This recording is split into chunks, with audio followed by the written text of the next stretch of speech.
আজকে স্যারকে আমাদের মধ্যে পেয়ে আমরা সত্যি খুবই আনন্দিত।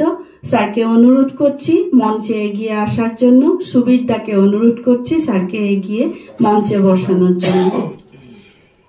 ক্ষমা জানিলু গেলগা 21 ফেব্রুয়ারি ইন্টারন্যাশনাল মাদার ল্যাঙ্গুয়েজ ডের দিনে নিখিল ভারত বঙ্গ সাহিত্য সম্মিলন ডিব্রুগড় শাখার বার্তনহান আগ করিয়া ডক্টর রঞ্জিত সিংহ গিরকে মাতেছিল কথা খানিল মিয়াজি তপতি সিংহই নুংসি বিমার ফিরালে বারোয়া হেসু ওদিনকার ও ভাষণহান বাংলা ঠারে দেনা আছিল তানু ডাহেসি হানতে মেয়ে পেইত বিষ্ণুপ্রিয়া মণিপুরী ঠারে অল করিয়া আমার ঠারহানর ফিরাল হান গজেদে ফরদুয়ানির হতনা করেছু ভিডিও হান চেয়া কিসাদর সেহান মাতে দিলে নিজবর হারওইতো আরো কৌ বলি পাঙ্কা লইয়া কাম করানি পারত। সভাপতি মহোদয় আর আমার সম্মুখে উপবিষ্ট সুধীবৃন্দ, কাউকে আর বিশেষ করে নাম করছি না, কারণ তাহলে দেরি হবে। প্রথমেই আমি মার্জনা চাইছি, বাংলাটা আমার বিশেষ সুবিধের নয়। ওই শিখে শিখে বাংলা শেখা, হয়তো কোনখানে ভুল ত্রুটি হতেও পারে, উচ্চারণেও হতে পারে, আর কথার মধ্যে বাক্য বিন্যাসেও হতে পারে, সেটা আপনারা নিজ গুণে ক্ষমা করবেন। আমাকে যখন প্রথম যোগাযোগ করা হলো তখন আমাকে বলা হয়েছে যে ভৌগোলিক অবস্থানে মাতৃভাষা এই সম্পর্কে বলতে। সর্বপ্রথমে মাতৃভাষা প্রেমীদেরকে আন্তর্জাতিক মাতৃভাষা দিবসে আমার তরফ থেকে আন্তরিক শুভেচ্ছা ও ধন্যবাদ জানাচ্ছি। আমরা সবাই মাতৃভাষাকে ভালোবাসি, আদরও করি অত্যন্ত, কিন্তু কথা হলো সত্যি কি আমরা মাতৃভাষাকে ভালোবাসি? আজকের দিনে এই প্রশ্নটা আমি আপনাদের সম্মুখে করছি। সত্যি কি আমরা মাতৃভাষাকে ভালোবাসি? আর যদি বা বাসি, কতটুকু বাসি, কতদূর ভালোবাসি আমরা মাতৃভাষাকে? এটা একটা চিন্তন আর মননের কথা, আমরা সবাই ভাববো, আমি নিজেকেও বলছি। সত্যি যদি আমরা ভালোবেসে থাকি, তাইলে আমরা মাতৃভাষার জন্য কি করছি? কেবল দিবসটাই উদযাপন করছি, তারপরে ফলো আপ অ্যাকশন একটা তো লাগবে। সেই ফলো আপটা কি হচ্ছে? আমাদের দৈনন্দিন প্রাত্যহিক জীবনে আমরা কি করছি, সেটাও একটা বড় কথা। আমার একজন শিক্ষক ছিলেন, আমি গভর্নমেন্ট বয়েজ স্কুলে পড়েছি, আমি আসামিজ মিডিয়াতে পড়েছিলাম, অসমীয়া মাধ্যম। বাংলাটা ওই প্রতিবেশীর থেকে শুনে শুনে বই পড়ে পড়ে শেখা আমার বাংলা, তাই বাংলাতে বিশেষ বলছি তো ভুল হতে পারে। তো সেই যে আমার শিক্ষক ছিলেন, ওনার নাম হলো কিরণচন্দ্র মেস। উনি ভালো লেখেনও, উনি একজন সাহিত্যিক।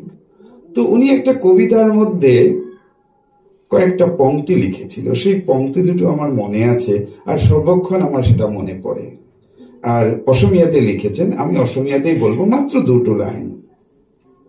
বাহিরত জ্বলিছে হেজাৰ চাকি, আই রিপিট, বাহিরত জ্বলিছে হেজাৰ চাকি, অন্তৰত জ্বলিছে বা কিমান। বাইরে তো অনেক প্রদীপ জ্বলছে, আজকের দিনে তো কত হাজার বিজার প্রদীপ সারা বিশ্ব জুড়ে, সারা দেশ জুড়ে প্রদীপ জ্বালানো হচ্ছে, আমরাও তো জ্বালিয়েছি। কিন্তু আমাদের অন্তরে সেই প্রদীপের আলো পৌঁছাচ্ছে কিনা, ভিতরে প্রদীপ জ্বলছে কিনা, সেটাই বড় কথা। আমরা মাতৃবন্দনা করেছি, মাতৃভাষার বন্দনা করেছি, কিন্তু কত দূর মাতৃভাষাকে আমরা ভালোবাসছি আজকের দিনে, সেটা কিন্তু চিন্তনীয় বিষয়। এই কথাটা উত্থাপন করে আমি কথাটা শুরু করছি। তো আমার কথা হলো,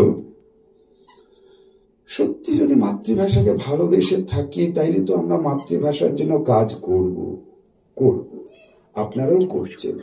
এই যে আমাকে বইগুলো দিচ্ছেন, এগুলো হলো সেই মাতৃভাষার প্রতি যে আদর, স্নেহ, সেটাই হলো তার প্রমাণ। আপনাদের শতবর্ষে যে পুস্তক বলবো না, যে ম্যাগাজিন যেটা, হ্যাঁ সেটা তো, সেটা আপনার করেছেন, কিন্তু বাস্তব জীবনে আমরা কতটুকু করি?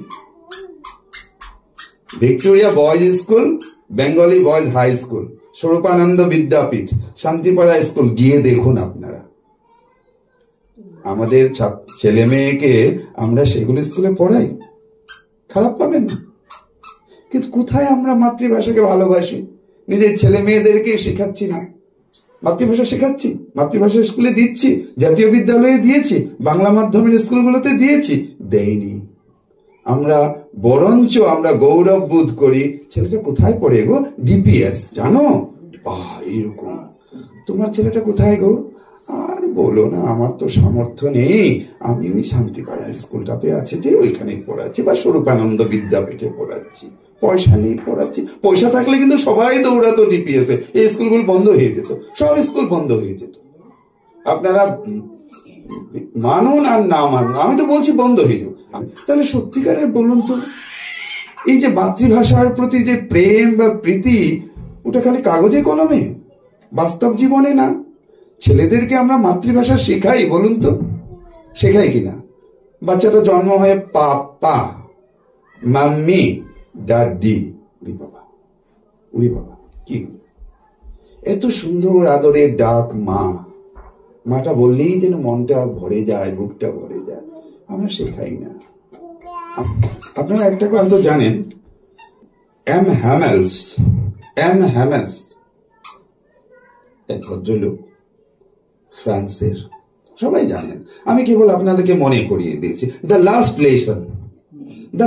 লেসন। প্রুশিয়া ফ্রান্সকে কি করেছিল? পদানত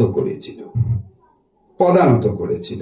তারপরে তখন ফ্রান্স প্রুশিয়ার অধীনে গিয়েছিল, আর যার ফলে সেদিন থেকে ফ্রান্সের স্কুলগুলোতে আর ফ্রান্স পড়ানো হবে না।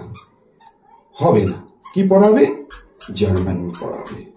তো সেই দুঃখে কি করলো একজন শিক্ষক, তার ক্লাসরুমে সে বলল, this is my last lesson to you all. আর আশ্চর্য, সেই গ্রামের একজন শিক্ষক, কিন্তু শহরের না। আর সেই গ্রামের যত বুড়ো বুড়ি, যত লোক ছিল, সবাই এসে ক্লাসরুমে ভিড় করলো। কেন ভিড় করলো জানেন? ওরা বলছে, আজকের থেকে তো আমাদের মাতৃভাষা নেই, থাকবেই না। আমরা ফ্রান্স বলতে পারবো না, শুনতেও পাবো না, শিখতেও পারবো না, যার জন্য আমরা এখানে এসেছি। The last. সবাই খালি চোখের জল ফেলছে, আর যেজন শিক্ষক সেও চোখের জল ফেলছে, একটা লাইন পড়ে এগিয়ে যেতে পারে না।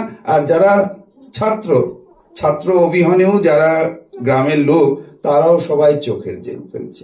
মানে বর্ণনাতীত একটি দৃশ্য সেখানে হয়েছিল। এটা একটা বিখ্যাত একটা ঘটনা। সত্যি মাতৃভাষাকে ভালো পেলে সেটাই হয়। আমরা কি যাব বলুন তো? কেউ যাব না। চিরস্নেহী মোর ভাষা জননী, মিত্রদেব মহন্ত। এটা হলো আসাম সাহিত্য সভার একটা গীত, যে গীত মানে গান, আপনারা যেরকম একটা গান গেয়েছেন আপনাদের, ওটা সেভাবে গীত। চিরস্নেহী মোর ভাষা জননী, তোমার আমার ভাষা জননী চিরস্নেহী, সদাই সে আমার আদরে স্নেহের, এই কথা। জানেন অসম সাহিত্য সভাতে কত লোক হয়? সেখানে কোটি কোটি লোক জমা হয়। অনেকে সেটাকে সমালোচনা করে মেলামুখী বলে, মেলামুখী মানে মেলার মতো, যাই বলুক যে, কিন্তু যাচ্ছে তো। কিন্তু সত্যিকারের কি অসমীয়া ভাষাটাকে ওই কোটি কোটি লোকে ভালো পাচ্ছে মাতৃভাষাকে? এক বাক্যে আমি বলবো না। তাহলে অসমীয়া মিডিয়ামের স্কুলগুলো বন্ধ হওয়ার উপক্রম হতো না। এটাই হলো কথা। রবি ঠাকুর একটা কথা বলেছিল, সব শুরুয়াতের এক শুরুয়াত আছে। অর্থাৎ every starting has a starting. এই যে মিটিংটা শুরু হলো, আপনাদের ধরে নিলাম 6:45 শুরু হলো। আমরা বললাম মিটিংটা কখন শুরু হয়েছে গো? 6:45। না, এই মিটিংটা হয়তো আজকের থেকে 7 দিন, 10 দিন, 1 মাস আগের থেকে। সুতপাদি যখন সবাইকে ফোন করছে, শেখর চক্রবর্তী যখন আমাকে ফোন করছে, উনি শুরুয়াত তো সেখানেই হয়ে গেছে না? স্টার্টিং সেখান থেকে হয়ে গেছে, শুরুয়াত আছে। এখন কথা হলো এই যে আমি যে কথাটা যে বলবো, বিষয়টা ভৌগোলিক অবস্থানে ভাষা, আমারও একটা শুরুয়াত আছে। আমি প্রথম এই প্রথম ফার্স্ট স্টার্টিংটা বলবো, তারপরে আমি আমার বিষয়ে আসবো। মা 15 মিনিট চলে গেছি। ভৌগোলিক অবস্থানে মাতৃভাষা, এই কথাটার জ্বলন্ত উদাহরণ আমি স্বয়ং নিজে। আমি কেন আমি বলছি সেটাই বলছি, এটা শুরুয়াত, কিন্তু মেইন টপিকে যাচ্ছি না এখনো, নাকি এটা ফেলে দেবো, সোজা চলে যাবো? আচ্ছা ঠিক আছে। আমি হলাম যে এত জিতা জাগতা নিশান,